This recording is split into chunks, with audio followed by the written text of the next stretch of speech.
पर एक सवाल आता है कि आखिर इसका कैलकुलेशन होता कैसे है। This cell minus bracket open करेंगे, again this cell multiply by. Hi everyone, आप सभी का और एक नए वीडियो में स्वागत है। तो दोस्तों, अगर आप भी एक अकाउंटेंट हैं या फिर अकाउंटेंट बनने का तैयारी कर रहे हैं तो आज का वीडियो आप सभी के लिए बहुत ज्यादा इंपॉर्टेंट होने वाला है। देखिए, आज की इस क्लास में लोग डिटेल में जानने वाले हैं मल्टीपल डिस्काउंट्स के बारे में। जैसा कि जितने बड़े बड़े कंपनीज होते हैं उसमें क्या होता है, बिल में उनको मेंशन करना होता है। जैसे कि सबसे पहले उनको एक डिस्काउंट दिया गया ऊपर में 20% का, फिर नीचे दिया गया 10% का और डिस्काउंट दिया गया। उसके बाद भी अगर किसी ने और कैश पेमेंट कर दिया तो उसको और फिर से डिस्काउंट दिया जाता है। तो जी हाँ, मैं जो बिल बनाता हूँ इसी टाइप से बनाता हूँ, क्योंकि हमारा एक बड़ा कंपनी है और हमें देखिए बिल में मेंशन करना होता है। जैसे कि हमारा कस्टमर है, कस्टमर को जब बिल मिलेगा तो उसे पता चलेगा कि आखिर उनको क्या क्या डिस्काउंट जो है लग के आया हुआ है। क्योंकि देखिए ढेर सारे डिस्काउंट्स होते हैं बड़े बड़े कंपनीज में। जैसे कोई बहुत बड़ा एक डिस्ट्रीब्यूटर है, राइट, तो डिस्ट्रीब्यूटर को जो आगे अच्छा खासा डिस्काउंट देके माल को सेल करना पड़ता है। तो उनका ये सवाल था यहाँ पर कि डायरेक्टली हम लोग 30% बिल में ऐड नहीं कर सकते हैं क्या डिस्काउंट। तो जी नहीं, आप ऐसा बिल्कुल नहीं कर सकते हैं। अगर आप ऐसा करेंगे तो आप कंपनी का लॉस करेंगे। आखिर लॉस यहाँ पर कैसे होगा, तो चलिए आज की इस वीडियो में उसका ब्रेक डाउन करते हैं एक्सेल में जाकर के। तो जैसा कि आप लोग यहाँ पर देख पा रहे होंगे, इनका सवाल था अगर परचेस में 30% स्कीम आइटम पर आई है तो सीधे 30% स्कीम दे सकते हैं ना, इसमें 20% पहले क्यों फिर 10% अलग क्यों, ऐसा क्यों है। तो चलिए मैं आपको कमेंट का आपको जो जवाब देने वाला हूं इसी वीडियो में। तो उससे पहले समझ लेते हैं कि आखिर जो है यहाँ पे बिल को बनाएंगे कैसे, क्योंकि आप लोगों में से बहुत सारे लोग नए लोग देख रहे होंगे वीडियो को। क्योंकि हमें जो हम लोग सेल करते हैं, सेल में हमें एमआरपी को भी शो करना होता है। देखेंगे यहाँ पे इंक्लूडिंग ऑफ टैक्स, ये हो गया एमआरपी। अगर आपके केस में ये नहीं आ रहा है तो आपको सिंपली यहाँ पे आना है।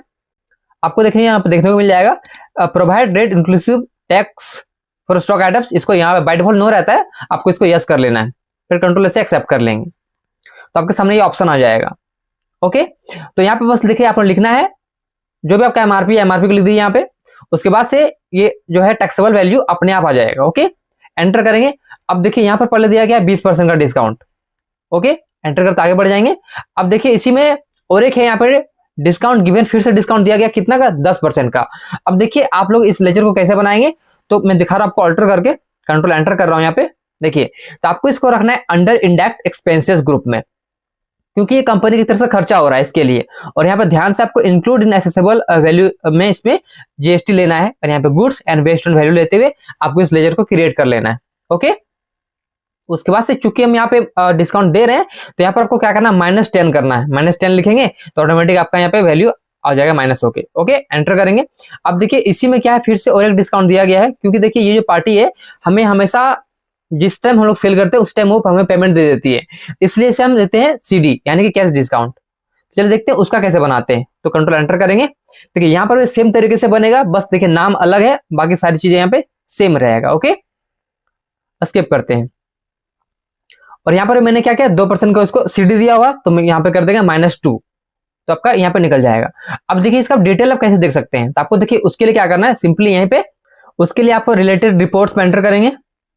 यहाँ पर टैक्स एनालिसिस में जाएंगे और यहाँ पे Alt+F से डिटेल करेंगे। चलिए स्किप करते हैं।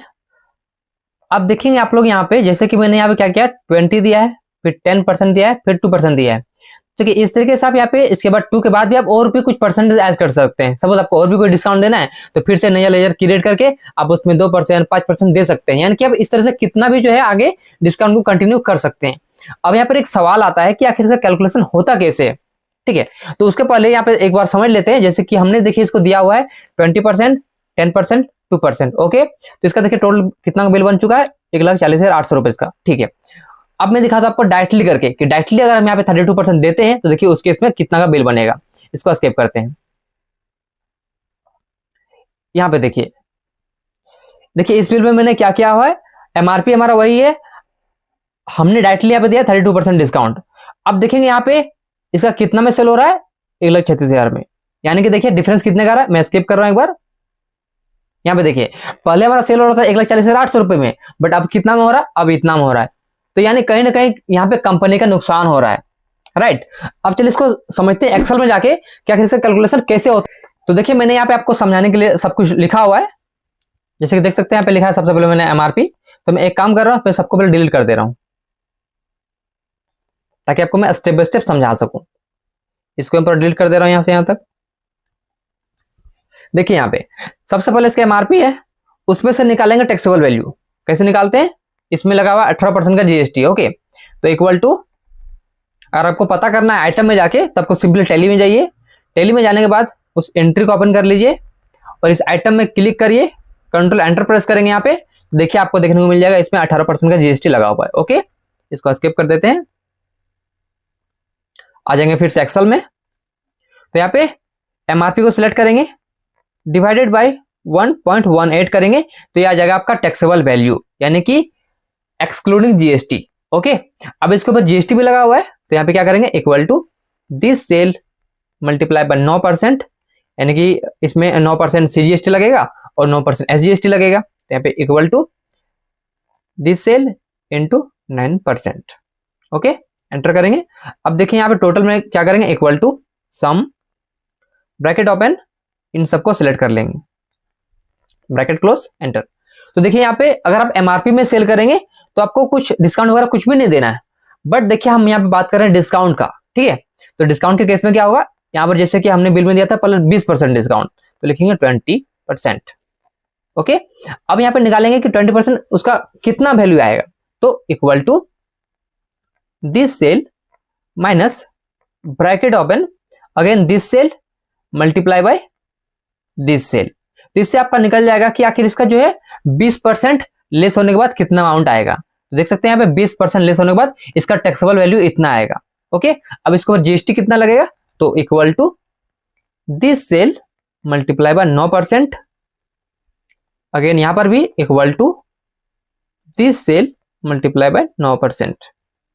टोटल भी यहाँ निकालना चाहते हैं तो सिंपली आप इसको यहाँ पे ड्रैग कर दिए, टोटल निकल जाएगा आपका। यहाँ पे इसको डिलीट कर देंगे 20 पैसे वाले को। यहाँ पे देखिए तो इसमें कितना आ रहा है, 1,60,000 इसमें आ रहा है, अगर आप 20% डिस्काउंट देते हैं तो। अब देखिए इसमें और जो है 2% एक्स्ट्रा दिया गया है, मतलब कि यहाँ पे टोटल कितना दिया गया था, 20%, 10%, फिर 2%, टोटल हो गया 32%, राइट। तो हमने 20% यहाँ पे कैलकुलेट कर लिया। अब देखिए नेक्स्ट कैलकुलेट होगा 12% का। यहाँ पे मैं दिखाता हूं आपको एक बार बिल टैली का, देखिए ओपन कर रहा हूं, यहाँ पे देखिए लिखा है 20%, फिर 10%, फिर 2%। तो यहाँ पे नीचे वाला देखिए, नीचे वाला जब कुछ भी आप ऐड करेंगे, जैसे कि मैंने यहाँ पे ऐड किया 10, 2, इससे नीचे आप देखिए और भी, जैसे कि सपोज आपने ऐड किया 5, 4, इससे बहुत सारा ऐड किया हुआ है, तो आपको इन सबको जो है यहाँ पे आप जोड़ के नीचे आपको निकालना पड़ेगा वैल्यू। ठीक है, तो अभी कितना नीचे में 2 ही है, यानी कि 10 + 2 12, तो यहाँ पे लिखेंगे 12% यहाँ पे। ओके, अब निकालते हैं इसका टैक्सेबल वैल्यू, तो equal to this cell minus bracket open करेंगे, again this cell multiply by this cell, bracket close, enter. तो ये आ गया आपका टैक्सेबल वैल्यू। ओके, फिर आप निकालेंगे इसका जीएसटी, तो equal to this cell multiply by 9%, और यहां पर भी equal to this cell multiply by 9%, enter. Total अगर आपको ये निकालना है यहाँ पे, तो सिंपली वही फंक्शन लगा दीजिए, equal to sum, bracket open, और इन सबको यहाँ पे सम कर दीजिए, ब्रैकेट क्लोज, एंटर। तो देखिए यहाँ पे कितना आया, 1,40,800 रुपए। अब देखिए इसमें जीएसटी आपका कम हो गया, ध्यान देंगे यहाँ पे। ठीक है, तो क्योंकि इस पर देखिए जब ये डिस्काउंट देते हैं तो डिस्काउंट का इफेक्ट आपका टैक्सेबल वैल्यू पर भी होगा और जीएसटी पर भी इसका इफेक्ट होता है डिस्काउंट देने से। ओके, तो ये हमारा पहला सिनेरियो हो गया। ओके, अब देखते हैं सेकंड सिनेरियो में क्या है, जहां पर डायरेक्टली हम लोग इसको देंगे 32% का डिस्काउंट। तो यहाँ पर क्या करेंगे, equal to again this cell divided by 1.18, यानी कि इसका निकालेंगे एक्सक्लूडिंग जीएसटी वाला वैल्यू। तो ये आ गया इसका एक्सक्लूडिंग जीएसटी वैल्यू। अब यहाँ पे जीएसटी निकालेंगे कि equal to this cell into 9%, and यहाँ पर भी equal to this cell multiply by 9%, और यहाँ पे टोटल निकाल लेंगे, तो equal to sum, bracket open, इन तीनों को सिलेक्ट करिए, ब्रैकेट क्लोज, एंटर। ओके, अब देखिए यहाँ पे डिस्काउंट देना हमें कितने परसेंट का, 32% का, तो अब लिखेंगे 32%। अब निकालेंगे इसका, कैलकुलेट करेंगे, equal to this cell minus bracket open करेंगे, again this cell multiply by this cell, bracket close करेंगे, एंटर। तो यह आपका टैक्सेबल अमाउंट। ओके, यानी कि विदाउट जीएसटी वैल्यू। अब निकालेंगे इसके ऊपर GST, equal to this cell multiply by 9%, and इस सेल में equal to this cell multiply by 9%, और टोटल निकालना है यहाँ पे, तो equal to sum bracket open, इन तीनों को यहाँ पे सिलेक्ट कर लीजिए, ब्रैकेट क्लोज, एंटर। अब देखिए यहाँ पे अपने आप आ रहा है, इसको मैं भी डिलीट कर दे रहा हूँ, मैं आपको दिखा रहा हूँ करके, एक बार मैं डिलीट कर दिया, ठीक है। अब देखिए निकालेंगे इसका लॉस, क्या क्या हमें लॉस कैसे हो रहा है। ये हमारा केस 1, ये हमारा केस 2।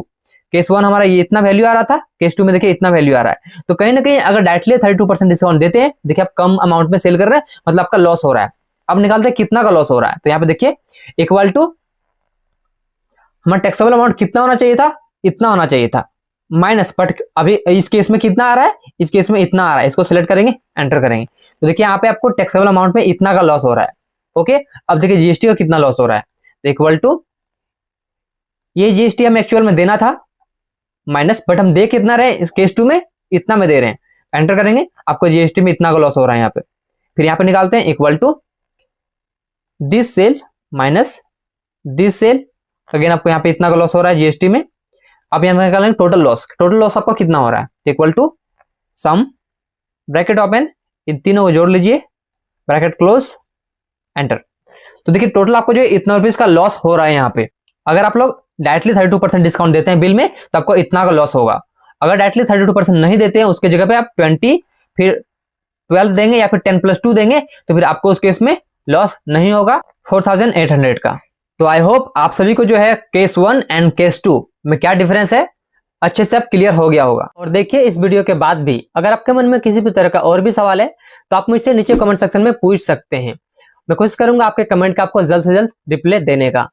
और अगर आपको वीडियो अच्छा लगा तो वीडियो को लाइक जरूर करें, चैनल पर नए हैं पहली बार आए चैनल को सब्सक्राइब करें, साथ ही बेल आइकन जरूर प्रेस करें, ताकि आपको नोटिफिकेशन हमेशा मिलते रहेंगे टाइम से।